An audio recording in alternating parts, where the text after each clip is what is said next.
Click করুন অ্যাপের bell আইকনে আর সাবস্ক্রাইব করুন এবিপি আনন্দ।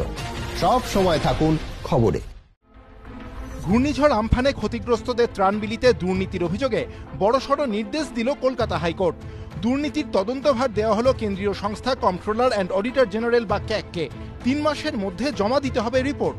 গত 20 মে আমফানের তাণ্ডবে মাত্র কয়েক ঘন্টার মধ্যেই তছনছ হয়ে যায় কলকাতা সহ দক্ষিণবঙ্গের বিভিন্ন জেলা। সর্বস্ব খুইয়ে চারিদিকে ত্রাণের জন্য হাহাকার। সেই ত্রাণ বিলি নিয়েই স্বজন পোষণ দুর্নীতির অভিযোগে উত্তপ্ত হয়ে ওঠে রাজ্য রাজনীতি। জলগড়ায় হাইকোর্ট পর্যন্ত। ব্যারাকপুরের বিজেপি সাংসদ অর্জুন সিং সহ দুর্নীতির অভিযোগে মামলা করেন 5 জন। সেই একাধিক মামলার প্রেক্ষিতে মঙ্গলবার প্রধান বিচারপতি টিবিএন রাধাকৃষ্ণনের ডিভিশন বেঞ্চের নির্দেশ, আর্থিক দুর্নীতির তদন্তের পাশাপাশি ক্যাগকে দেখতে হবে কি পদ্ধতিতে ত্রাণ বিতরণ হয়েছে, কাদের মাধ্যমে ত্রাণ বিলি হয়েছে, মোট কতগুলি পরিবার ক্ষতিগ্রস্ত, কোন পরিবার ক্ষতিপূরণ পেয়েছে আর কারা পায়নি, না পেয়ে থাকলে কেন পায়নি, এর জন্য কারা দায়ী। হাইকোর্টের এই নির্দেশের পর মামলাকারীদের আইনজীবীরা আশঙ্কা প্রকাশ করে বলেন, অনেক সময় তদন্ত চলাকালীন বিভিন্ন প্রকল্প আটকে যায়। এক্ষেত্রেও ত্রাণ বিলি বন্ধ থাকলে অনেক ক্ষতিগ্রস্ত পরিবার বিপাকে পড়বে। এ কথা শোনার পর প্রধান বিচারপতি নির্দেশ দেন, তদন্ত চলবে তার মতো, ত্রাণ বিলি বন্ধ হবে না।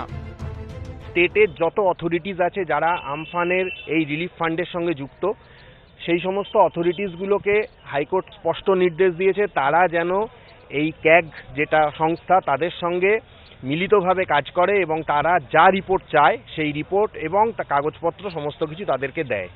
3 মাস তাদেরকে সময় দেওয়া হয়েছে। 3 মাস পর হাইকোর্ট বলেছে পূর্ণাঙ্গভাবে এই রিপোর্টটা জমা দিতে। ত্রাণ বিলিতে দুর্নীতির অভিযোগে প্রথম থেকেই তৃণমূল সরকারকে কাঠগড়ায় তুলেছে বিরোধীরা। হাইকোর্টের রায়ের পর নিজেদের জয় দেখছে তারা। আমরা এই দুর্নীতির অভিযোগ নিয়ে কৃষক সভা তারা মামলা করেছিলেন।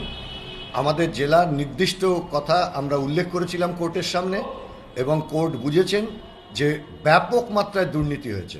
সেই জন্যই হাইকোর্টের এই রায় এবং কারোর উপর ভরসা না করে তারা সিএজির উপর এই দায়িত্ব দিয়েছেন এই সব চোরদের ধরবার জন্য। কিন্তু তার আগেই এই চোরদের তাড়াতে হবে আমাদের এই নির্বাচনে।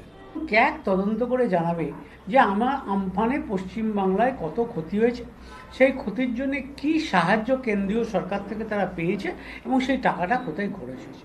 সুতরাং মহামান্য হাইকোর্ট যে রায় দিয়েছে এই রায়টা একদম প্রাসঙ্গিক রায় এবং এই রায়টার তদন্ত হয়েই একটা ক্লিয়ার হওয়া উচিত। দুর্নীতির অভিযোগ উড়িয়ে আমফানের পর মানুষের পাশে থাকার দায়বদ্ধতার কথা পাল্টা মনে করিয়ে দিয়েছে সরকার। আজকে আমফানের 25,000 টাকা নিয়ে কোশ্চেন তুলছেন, তাও দিয়ে দেওয়া হয়েছে সবাইকে। সিপিএম এর তো লজ্জা থাকা উচিত। সবচেয়ে বড় বিজেপির সবচেয়ে বড় সরকার হচ্ছে আজকে সিপিএম। এদের মতো এত নির্লজ্জ সিপিএম এমনকি বুদ্ধবাবু জ্যোতিবাবুরাও ছিলেন না। I am sorry to say. আমফানের 25,000 টাকা নিয়ে তোমার চোখে পড়ছে? আর যখন লক্ষ লক্ষ কোটি কোটি টাকা পিএম কেয়ারসে, সেটা কোথায় যাচ্ছে? কটা অডিট হচ্ছে বন্ধু? কেন অডিট হবে না? আইন কেন দুরকম হবে? কেউ 1,000-2,000 টাকা নিয়েছে, সেটাও ফিরিয়ে দিয়েছে। যদি কেউ নিয়ে থাকে, আমরা আবার রিভিউ করেছি, ফিরিয়ে দিয়েছি। তুমি গভর্নমেন্টের কথা শুনলে না, গভর্নমেন্টের কথা বললো না, তুমি সেন্ট্রাল থেকে ইনস্ট্রাকশন দিয়ে সব করাচ্ছ। কি করাচ্ছ? বদনাম করবার জন্য। দুর্নীতি তো প্রমাণিত হবার ব্যাপার, সেটা তো দুর্নীতি আগে থেকে বলা যায় না।